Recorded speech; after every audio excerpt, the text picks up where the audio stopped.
Good evening. My name is Jeff.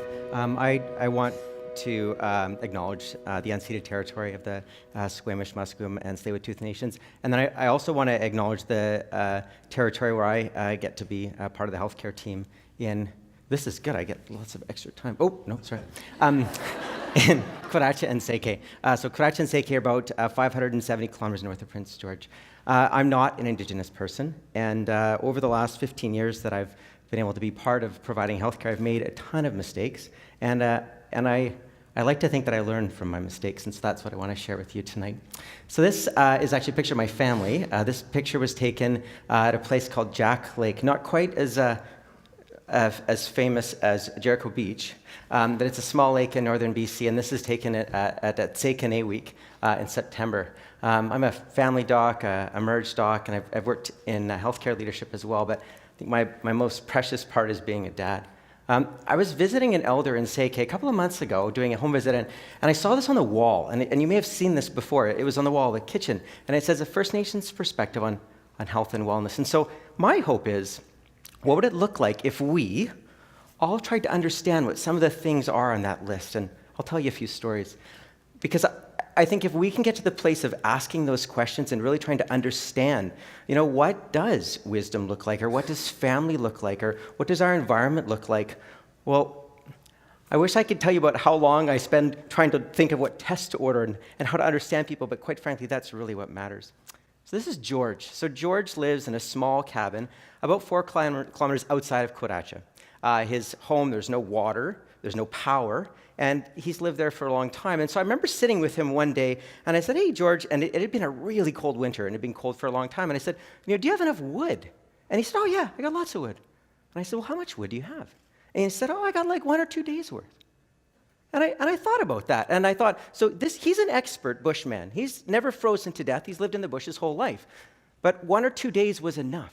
And that's very different than many people plan, I think, when it comes to staying warm.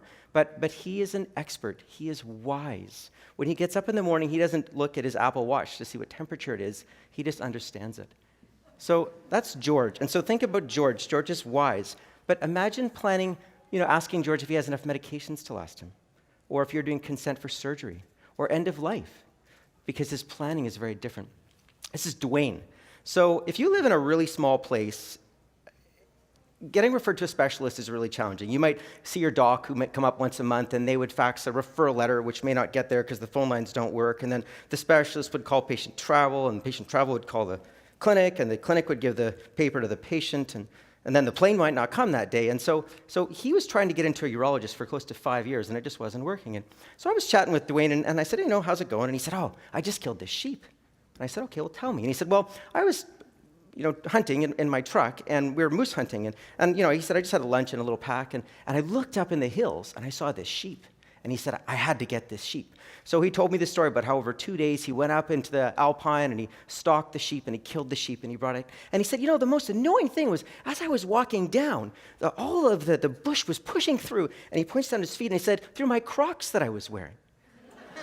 And I thought, so how does this guy, he's an expert marksman, an expert navigator, but he can't get to the urologist's appointment. So how do we take the skill and the expertise that he has to fit with our system? The next person I want to tell you about is Dene. So Dene has ulcerative proctitis, and she's actually quite unwell, and she has her kids, and she fosters children, and so I'd referred her to the gastroenterologist, and just like the picture I showed you for Tsay week, she actually wanted to go out camping with, and the idea is language and its culture, and so she actually called and tried to arrange to have her appointment canceled or moved, and actually her gastroenterologist fired her and refused to see her because it was more important that she go camping. This is Tony. So I know Tony well, and Tony, he actually is an elder in Tsay Dene, and which is just north of the Williston Lake Reservoir. So Tony's basically had like everything that you could ever have, he's had, and so he had a heart attack just before Christmas. And this picture was taken like 2 weeks ago, and so he came into the clinic and he said, "Look, I don't want to go out. I just want to be at home. My wife's sick, not going anywhere." And so we said, "Okay, no problem." And he stayed because family is really important to Tony.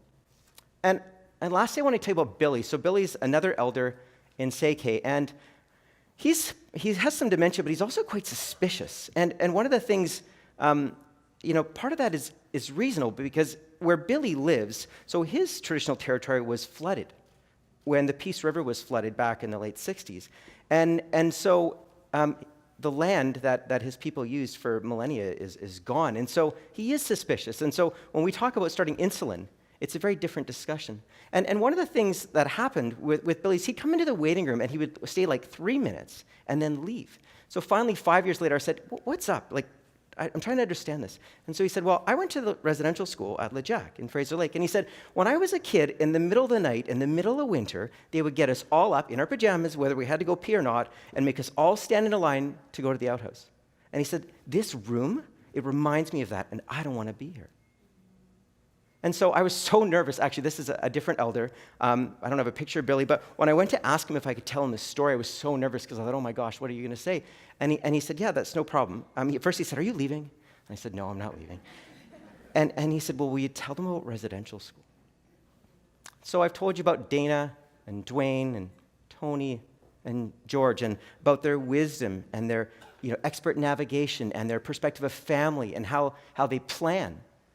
And you've met these people. I'm sure you've met all of them before, but what would it look like if we actually took the time to not wait 5 years like I did when I asked Billy about why I didn't want to stay in the waiting room, and try to understand, well, what does wisdom or respect or relationships or community, what does that look like?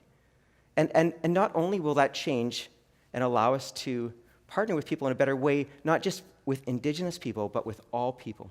And so I want to close with this picture. So this is actually taken that same week in September. These are two of my kids, Sean and Grace, and a friend of theirs, Aiden, who's from Kwadacha. And they decided they wanted to go fishing. And so they got up at like 6 o'clock in the morning, and they went fishing. And the curiosity of kids just to be creative and do things, I think that's the future that I see. Thank you.